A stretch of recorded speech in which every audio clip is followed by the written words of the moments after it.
చౌకగా ఊరికేనో సంస్థలను ఆకర్షించడం కోసం ఇవ్వడం అనేటువంటిది ఇది కాదు. వేల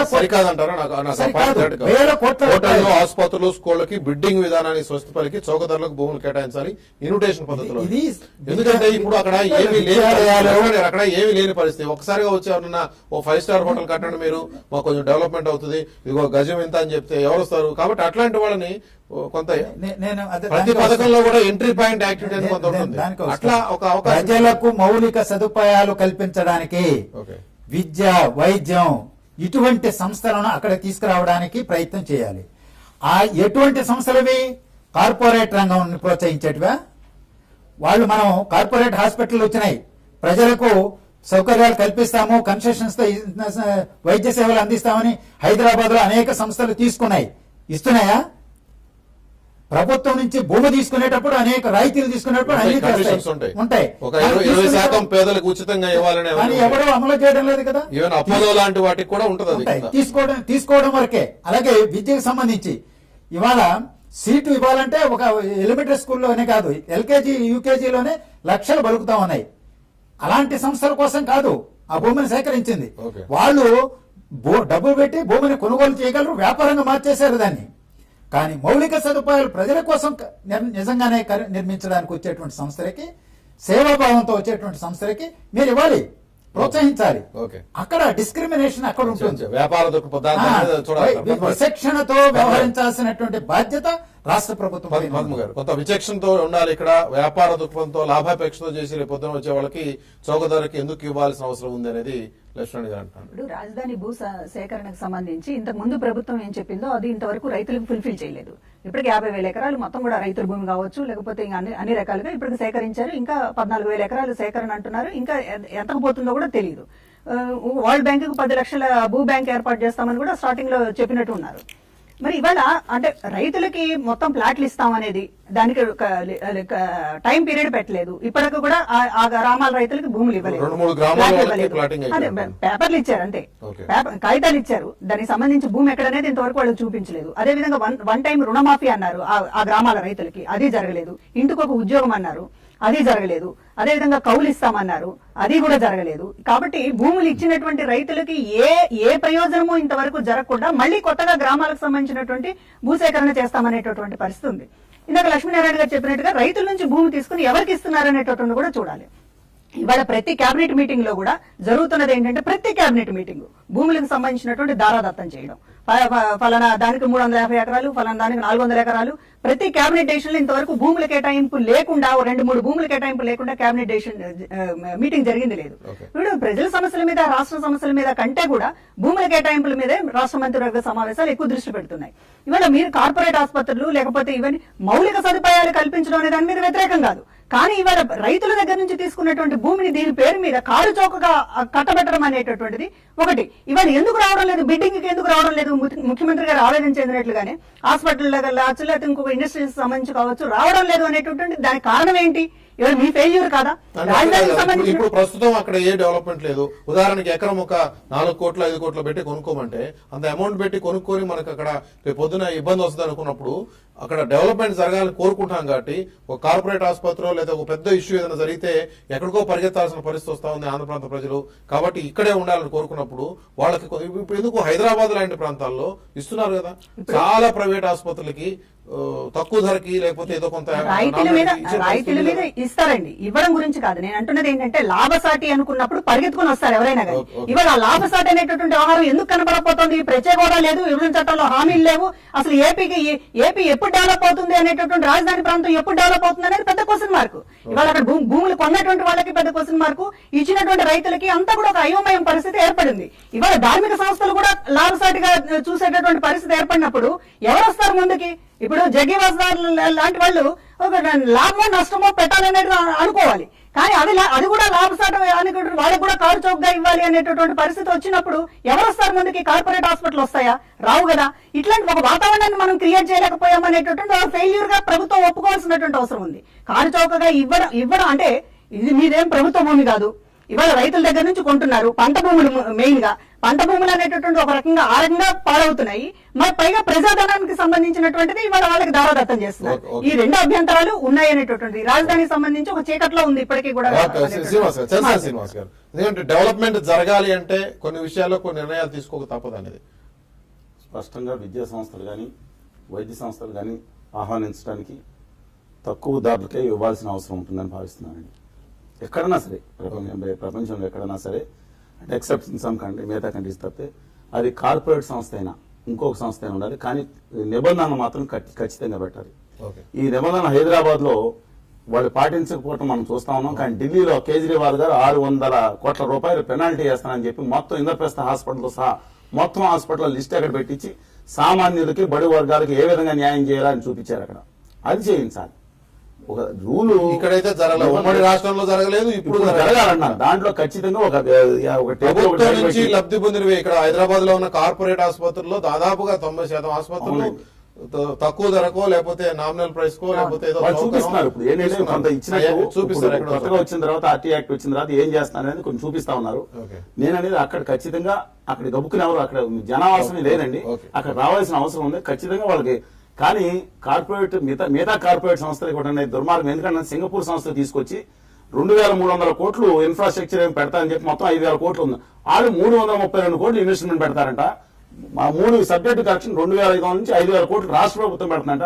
ఆ 336 కోట్లు రాష్ట్ర ప్రభుత్వం పెట్టలేదండి.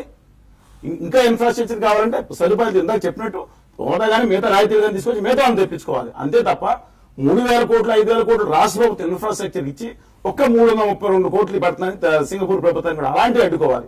ఇలాంటి వాటిల్లో చిన్న ఇబ్బందులు ఉన్నా సరే ఆహ్వానించాలి రాష్ట్ర ప్రభుత్వ విధానాన్ని.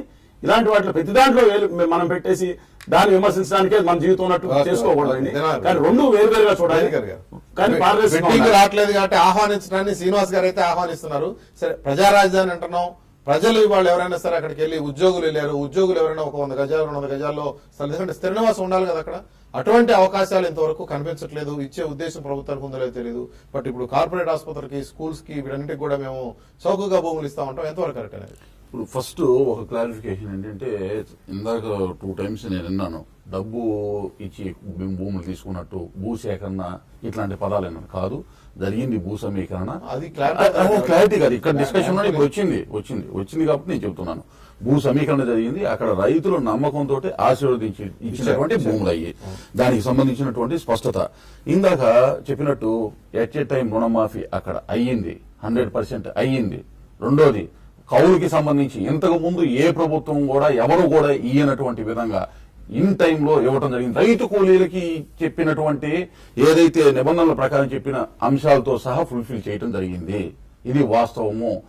ఈ మధ్యనే మీరు గమనించవచ్చు, ఒక 4-5 రోజుల క్రితము నెక్స్ట్ ఈ ఫైనాన్షియల్ ఇయర్ కంప్లీట్ అయిన ఫైనాన్షియల్ ఇయర్ కి సంబంధించి కూడా ఇవ్వడానికి ప్రొవిజన్ చేసి అమౌంట్ రెడీ చేసినటువంటి కూడా గమనంలోకి తీసుకోవాలి. అది ఒక అంశం. రెండోది, ఇప్పటికే ఎస్ఆర్ఎం విట్ ఎంత పెద్ద సంస్థలు అవి. ఇప్పుడు ఎక్కడ పడితే అక్కడికి వచ్చి అందులో కూడా అతి పెద్ద సంస్థలు అయినటువంటి ఆ సంస్థలు ఇప్పటికే వారికి ఉన్నటువంటి సంస్థల కన్నా పెద్ద ఇన్ఫ్రాస్ట్రక్చర్ ఇక్కడ క్రియేట్ చేసేదానికి ఆల్రెడీ పనులు కూడా ప్రారంభమైంది, గమనంలోకి తీసుకోవాలి. ఇండో అమెరికన్ ఇన్స్టిట్యూషన్ దానికి సంబంధించి కార్పొరేట్ హాస్పిటల్స్ వస్తాయి, కార్పొరేట్ స్కూల్స్ వస్తాయి, అన్ని వస్తాయి. ప్రభుత్వానికి సంబంధించి ప్రజా రాజధానికి నిర్వచనం అదేనా అనే 100% ప్రజా రాజధాని ఇంక్లూడ్స్ ఆల్. దానిలో ఉండేటటువంటి నిబంధనలు ఏ అయితే ఉన్నాయో వాటిని ఇంప్లిమెంట్ చేయడం ద్వారా ఆ ప్రజలకి అక్కడ ఉండేటటువంటి వ్యక్తులందరికీ కూడా ఆ సర్వీస్ ఇవ్వడం జరుగుతుంది. దానికి మించి ఇంకా స్పష్టంగా చెప్పాలంటే, మీరు ఒక 5-6 రోజుల క్రితం కూడా రైతు కూలీలకు కూడా అక్కడ ఉన్నటువంటి వారికి ఇళ్లు కట్టించేటటువంటి ఏదైతే ఉందో ఆ ప్రణాళికను కూడా సిద్ధం చేసుకుని కేంద్ర ప్రభుత్వానికి పంపించడం జరిగింది. రైతు కూలీలకి అంటే ఎంత డెప్త్ కి వెళ్లి అక్కడ ఉండేటటువంటి వారిని ఆదుకోవాలనేటువంటి ప్రభుత్వ ప్రయత్నం ఉందనేది స్పష్టంగా చెబుతున్నాను.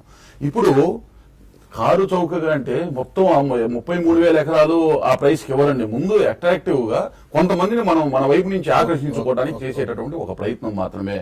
ఇవాళ సింగపూర్ కి సంబంధించినటువంటి కంపెనీలో కూడా ఏదైతే ఉందో ఆ షేర్ ప్రకారము, ఆ రేషియో ప్రకారం మాత్రమే ఇన్వెస్ట్మెంట్ పెట్టాలనే నిబంధన స్పష్టంగా ఉంది. ఒకటి. రెండోది, వాళ్ళకి ఎందుకు ఇచ్చామో ఊరికనే ల్యాండ్ తీసుకుంటే వాళ్ళు చేయగలిగిందేం లేదు. అక్కడికి వరల్డ్ వైడ్ ఆల్రెడీ వాళ్ళకు ఉన్నటువంటి ఎక్స్పీరియన్స్ తోటి వరల్డ్ వైడ్ ఉన్నటువంటి టాప్ మోస్ట్ కంపెనీస్ అన్ని కూడా తెచ్చి అక్కడ అంకుర పరిశ్రమలు స్టార్ట్ చేయాల్సినటువంటి బాధ్యత కూడా వారి మీద ఉంది. ఉందండి. మనం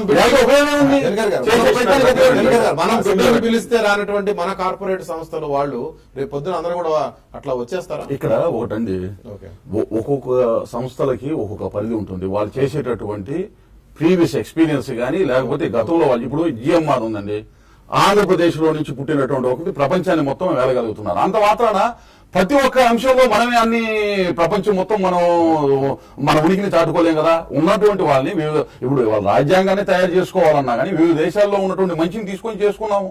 అదేవిధంగా ఇవాళ ఒక రాజధానిని 100 సంవత్సరాల కాలం పాటు పచ్చగా ఉండాల్సినటువంటి రాజధానిని ఆ విధమైనటువంటి స్ఫూర్తితోటి ముందుకు వెళ్లాల్సినటువంటి అవసరం ఉంది. దేశానికి సంబంధించినటువంటి వాళ్ళని వినియోగించుకుంటూనే అంతర్జాతీయ ప్రమాణాలతోటి ఏదైతే ఉందో అందరినీ వినియోగించుకోవాల్సినటువంటి అవసరం ఉంది. దేశీయ పరమైనటువంటి ఇక్కడ ఉన్నటువంటి వారికి సంబంధించి ఇంకోటి భూములకి సంబంధించి వచ్చేటప్పటికి గతంలో వాన్పిక్ లాగా అయితే ఉండదు, లేపాక్షి భూముల్లాగా ఉండదు, అలాగే బ్రహ్మనిస్ట్రీస్ లాగా ఉండదు. సంస్థ లాంటి కదా, ఉద్యోగులు ఎంతమంది వెళ్ళారు కదా, ఉద్యోగులందరికీ ఎక్కడన్నా ఒక చోట ఒక గృహ వసతి కల్పించేదానికి ఆ విషయంలో కొంచెం ముందు చొరవ తీసుకుంటే ఈ కార్పొరేట్ హాస్పిటల్ ఇప్పుడు ఇటువంటి ఒక అభద్రతా ప్రచారాన్ని కూడా ప్రజలు లేదు ఇది ప్రజా రాజధాని అనే నమ్మకం 100% ఇది ప్రజా రాజధాని అనే దానికి రైతు కూలీల దగ్గరికే వెళ్లి టచ్ చేసినప్పుడు మిగతా వాళ్ళని ఏ విధంగా విస్మరిస్తారనుకుంటారు? అంటే డౌన్ ట్రెండ్ లో ఉన్నటువంటి అట్టడుగులో ఉన్నటువంటి వారిని కూడా అప్లిఫ్ట్ చేయాలి. ఇది నిజమైనటువంటి ప్రజా రాజధాని ఏదైతే ఉందో దాన్ని తయారు చేయాలి. వాళ్ళ చీకట్లో నెట్టివేయబడింది రాజధాని అన్నమాట. చీకటిని చీల్చుకొని వెళ్తూ ఇవ్వాలని కదా చంద్రబాబు నాయుడు గారి ప్రయత్నం. ఎవరు బాధపడాల్సినటువంటి అవసరం లేదు. సింగపూర్ లో అల్పాదాయ వర్గాలకి మిగతా మధ్య తరగతి కింద వాళ్ళందరూ కూడా గృహవసతి దాని గురించి ప్రత్యేక కండిషన్ వాళ్ళ ఆంధ్రప్రదేశ్ దాంట్లో వాళ్ళ సిఆర్ఏ దాంట్లో దాని గురించి సెపరేట్ ప్రస్తావన లేదండి. అదే నేను ఇంత స్పష్టంగా మీరు అంత స్పష్టంగా నేను రైతు కూలీలకి సంబంధించిన వాళ్ళకి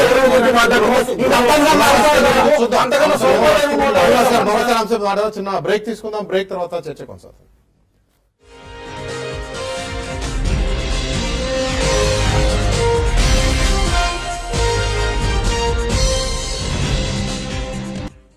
వెల్కమ్ బ్యాక్. లక్ష్మణ్ గారు, జీఎస్టీతో బాధుడే కొన్ని పత్రికల్లో కథనాలు వచ్చిన దైనందిన జీవితం ఇక పెనుభారం కాబోతాం, జూలై 1కి ముందే బాధిస్తున్నారు. జూలై 1 నుంచి అమలు. నిన్న మొన్నట్లో కూడా ఫ్రెండ్ ఎవరు చెప్తున్నారు బ్రాండెడ్ షర్ట్స్ ఏవో కొంటే ఆల్రెడీ వ్యాట్ అని వేస్తున్నారు. ఇదే ఇంతకుముందు లేదు కదా అంటే జీఎస్టీ అని, ఇంకా జూలై 1 కదా అంటే మేము వేసేస్తున్నాం అని చెప్పి వేసేస్తున్నారు. ముందు అనుకున్న దానికంటే పోలిస్తే వాత బాగా ఎక్కువగానే ఉండేటట్టుగా ఉందనే కథనాలు వస్తూ ఉన్నాయి. ఇవాళ ఆహార పదార్థాలనే తీసుకోండి, ఆహార ఉత్పత్తులను వ్యవసాయ ఉత్పత్తుల మీద పన్ను లేదు, కానీ వ్యవసాయం సంక్షోభం ఉంది, రైతులు ఆత్మహత్య చేసుకుంటున్నారు. మనం అందరం ఏమడుగుతున్నాం? గ్రామీణ ప్రాంతంలో వ్యవసాయ ఆధార పరిశ్రమలు పెట్టాలి, వాటికి వాల్యూ యాడెడ్ ఇది తీసుకొస్తే తప్ప వ్యవసాయ ఉత్పత్తులకి వ్యవసాయం గిట్టుబాటు కాదు. గ్రామీణ ప్రాంతంలో ఉపాధి అవకాశాలు మెరుగ్గావని మనం పదే పదే మాట్లాడుకుంటున్నాం. ఇవాళ బ్రాండెడ్ ఏవైతే వాల్యూ యాడెడ్ ప్రోడక్ట్స్ ఉంటాయో వ్యవసాయ ఉత్పత్తుల పైన వాటి మీద మళ్ళా జిఎస్టీ పన్ను విధిస్తున్నది. అంటే వ్యవసాయ ఆధార పరిశ్రమలు ప్రోత్సహించేటువంటి విధానానికి బదులు వాటిని అడ్డుకునేటువంటి విధంగా ఇది కనిపిస్తుంది. రెండవది, అన్నింటికంటే ప్రమాదకరమైంది, రాజ్యాంగంలో రాష్ట్రాలకి కొన్ని పన్నులు వేసుకుని ఆదాయ వనరులను సమకూర్చుకునే ఇది ఉంది, తమకు బాధ్యతలు వేరుగా ఉన్నాయి, కేంద్రానికి ఉన్నాయి. ఇవాళ కేంద్రం మొత్తం తీసేసుకున్నది. మీరు జిఎస్టీ కౌన్సిల్ లో తీసుకుంటే మెజారిటీ సభ్యులు కేంద్ర ప్రభుత్వం వాళ్ళే ఉంటారు. జిఎస్టీతో కేంద్రం రాష్ట్రాల మీద స్వారీ చేస్తున్నారు. రాష్ట్రాల ప్రతినిధులు అందరూ కలిసిన, అన్ని రాష్ట్రాల వాళ్ళు కలిసినా వాళ్ళు మార్చలేరు విధానం. అందువల్ల విధాన నిర్ణయాలు చేసేటువంటి జిఎస్టీ కౌన్సిల్లో కేంద్రం పెత్తనం ఉన్నది. అలాగే పన్నులు విధించేటువంటి విధానంలో కూడా ఏక పన్ను వ్యవస్థ అన్నారు. ఇవాళ పెట్రోల్ ఉత్పత్తులను పక్కన పెట్టేశారు. ప్రధానమైంది పెట్రోల్ ఉత్పత్తులు చాలా ముఖ్యమైనటువంటిది. ద్రవ్యోల్బణం ఏ విధంగా కంట్రోల్ చేస్తారు? రవాణా ఛార్జీలన్నీ కూడా ముడిపడి అంతా దాంతో.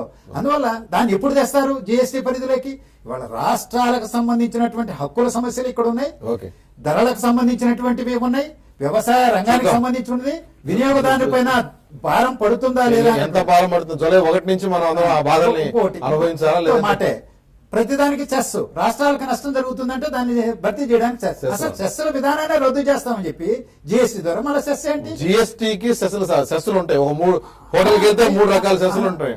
అందుకని ఇది ఒక అస్తవ్యస్తమైనటువంటి పరిస్థితి ఇవాళ కనిపిస్తున్నది. రేపు అమల్లోకి వచ్చిన తర్వాత దాని యొక్క నిజస్వరూపం బయటపడుతుంది. ఒక దేశం ఒక పన్ను అనేటటువంటి దాంతో ధరలన్నీ తగ్గుతాయి అనేటటువంటిది అందరూ కూడా ఆశించారు. కానీ వాళ్ళ జిఎస్టీ అనేది ప్రపంచంలో ఎక్కడా లేనటువంటి పర్సంటేజ్ ఇవాళ ఇండియాలో అమలు చేయడానికి సిద్ధపడ్డారు. దీనికి కారణం ఇప్పుడు కేంద్రము తన ఆదాయాన్ని వదులుకోవడానికి ఇష్టపడడం లేదు, రాష్ట్రాలు తమ ఆదాయాన్ని వదులుకోవడానికి ఇష్టపడడం లేదు. ఇవాళ పన్నులకు సంబంధించి జిఎస్టీకి సంబంధించింది అసలు కమిటీ దీన్ని నిర్ణయించేటటువంటి కమిటీలో మొత్తం కూడా రాష్ట్రాలు ఇన్వాల్వ్ అయిపోయి ముఖ్యమంత్రులు వీళ్ళందరూ కూడా మాకు ఈ ఆదాయం పోతే ఒప్పుకో, ఈ ఆదాయం పోతే ఒప్పుకో అనేటటువంటి ఒక ఒత్తిడి చేశారు. కొన్ని కేంద్రం ఏమైనా తగ్గించుకుందా అంటే అది లేదు. ఇప్పుడు కేంద్రము పన్నులు, రాష్ట్రం పన్నులు మొత్తం కూడా ఒక ఉమ్మడిగా ఇంకా అది ఎక్కువైపోయి వాళ్ళ జిఎస్టీ పర్సెంటేజ్ చాలా ఎక్కువగా పెంచారు.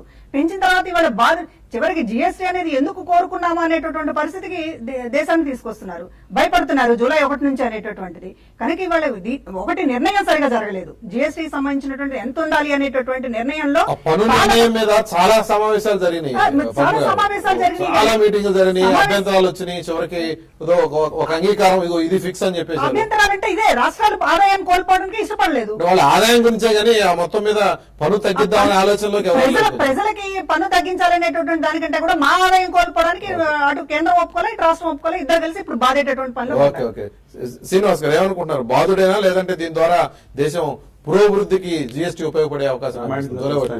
అనేక అంశాలు చూసుకుంటే మెజారిటీ అంశాల్లో పన్ను పెరిగినట్టున్నా కొన్ని అంశాలు తగ్గిన మాట మాత్రం వాస్తవం. ప్రాక్టికల్ గా మనం గమనించాలి. ఒక సులభతరమైన విధానం వస్తుందనే దాని మీద ఆశించాం. కానీ దీంట్లో మొట్టమొదటి సమావేశాలు పెట్టి రాష్ట్రంలో నేను యనమల రామకృష్ణ గారిని, ఈటెల రాజేంద్ర గారిని కాకుండా తమిళనాడులో ఉన్న తమిళ గారిని కూడా కలిసి వచ్చామండి.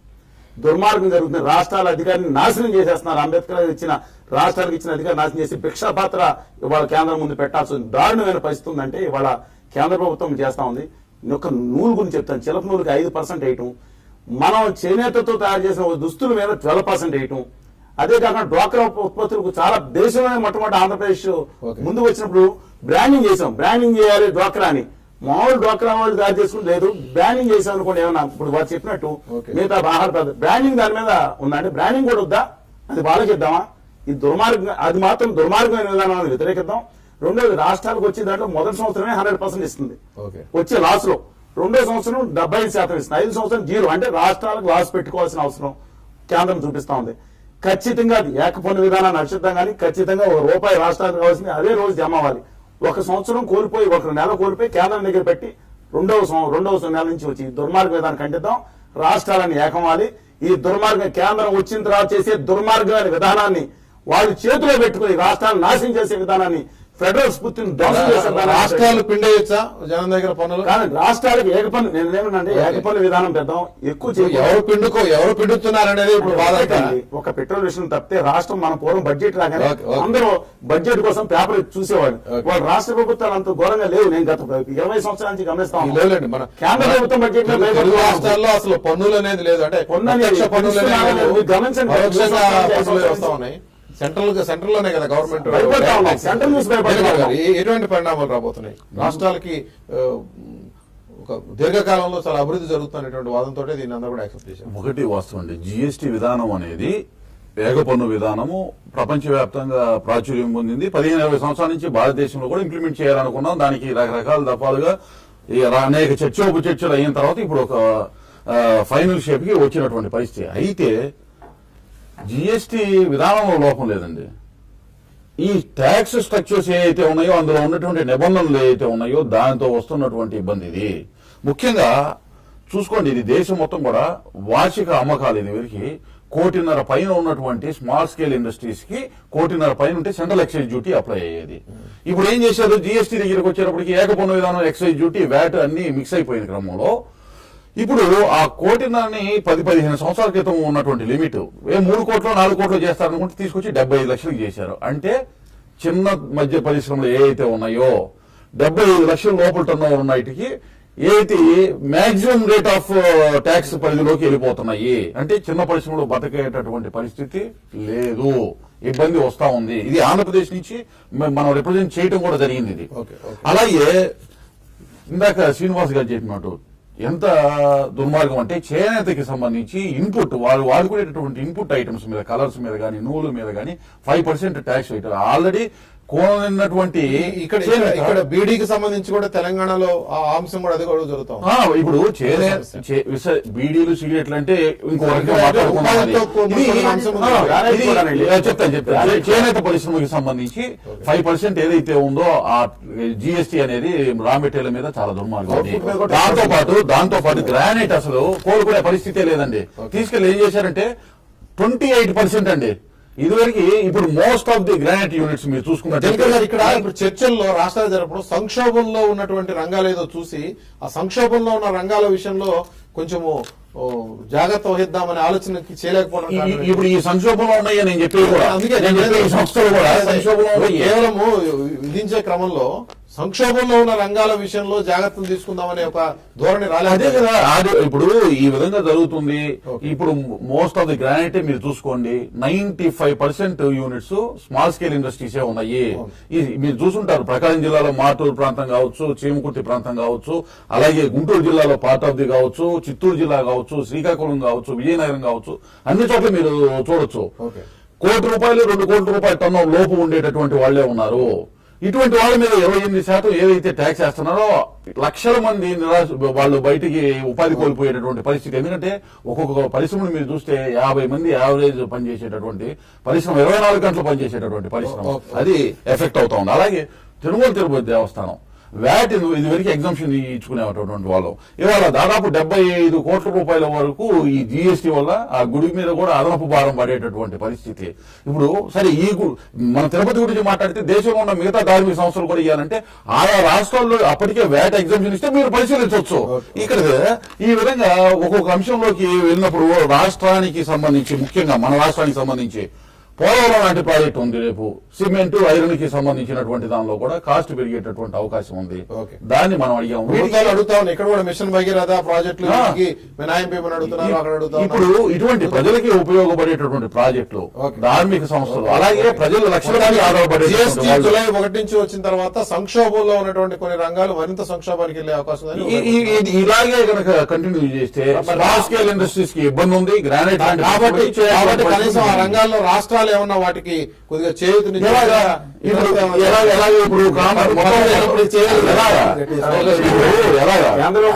ప్రతి రాష్ట్రానికి విభిన్నత ఉంది. మనం సముద్ర ఉత్పత్తులు ఆంధ్రప్రదేశ్ 30,000 కోట్ల రూపాయలు దాటుతుంది ప్రాసెస్ ఫుడ్. దురదృష్టం ఏంటంటే బీజేపీ ప్రభుత్వానికి గుజరాత్, మహారాష్ట్ర, మిగతా సముద్రాలు, ఒరిస్సా, ఆంధ్రప్రదేశ్, తమిళనాడు, కేరళ, కర్ణాటక ఇవన్నీ అన్ని కూడా ఇటువంటి ఇబ్బందికరమైన అంశాలు ఏవైతే ఉన్నాయో వాటన్నిటినీ కూడా వాళ్ళు గనక జాగ్రత్తగా హ్యాండిల్ చేయగలిగితే జిఎస్టీ ఇది చేయకపోతే ఇబ్బందికరం. మొదలైన తర్వాత జనం ఏడుపు వస్తుంది. అప్పుడు మళ్ళీ ఇంకోసారి మాట్లాడుకోవాల్సిన అవసరం. Thank you very much Dinakar గారు, శ్రీనివాస్ గారు, పద్మ గారు, లక్ష్మణ్ గారు చర్చలో పాల్గొన్నందుకు.